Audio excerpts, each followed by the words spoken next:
It is a morning in April 1945. The northeastern hills of India are quiet, the global war a distant rumor. Catherine Hargrove stands on the threshold of her stone farmhouse, her husband already hours deep into the tree line. Edmund Hargrove arrived here years ago with a medical bag and no administrative agenda. He walks into villages alone, delivering children and setting bones. The locals have a name for him, the quiet one who listens. The morning peace is broken by the heavy diesel groan of trucks on the hill road.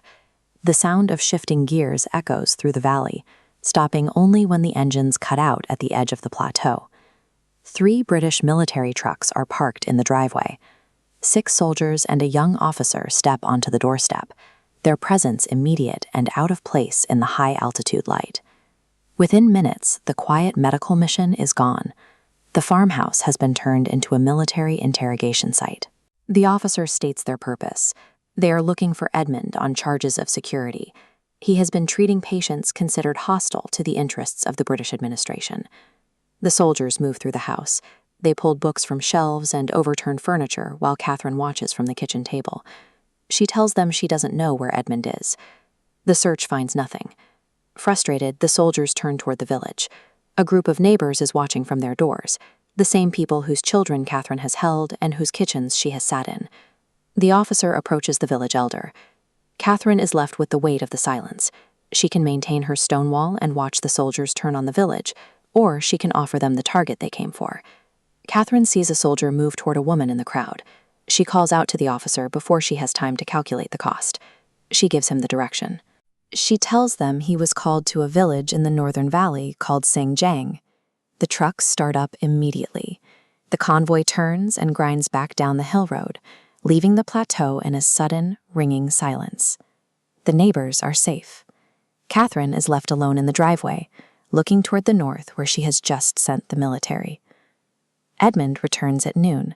He comes through the door with his bag over his shoulder, his eyes shadowed by the lack of sleep that comes after a night spent in labor. He looks at Catherine. He sees the state of the house and the expression she cannot hide, and he stops. She tells him exactly what happened. She admits she gave them the village in the valley to protect the people on the hill. Edmund sits down across from her. There is no anger in his voice. He looks at her and says, "I would have done the same." By sacrificing his safety to save the villagers, Catherine had acted on the very principle Edmund lived by. She had valued the lives in front of her.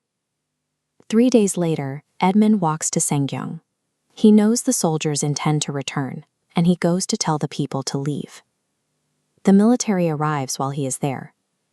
Edmund places himself between the rifles and the people he came to warn.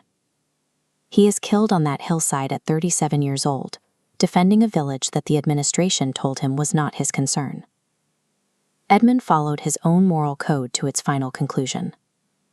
When Edmund's effects are returned to Catherine, she finds the small, physical details of his final hours.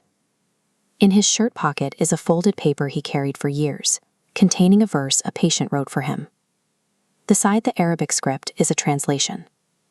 "Whoever saves one life, it is as though he has saved all of humanity." The verse explains why he stayed. For Edmund, saving a single life was never a small act. It was a complete one. Weeks later, the village elder Thangboi comes to the farmhouse. He speaks for a community that had watched Catherine prioritize their safety over her own. He tells her that the land remembers those who care for it.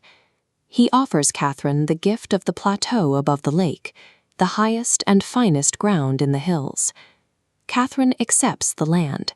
It is the ground that will eventually be known as Checkpoint.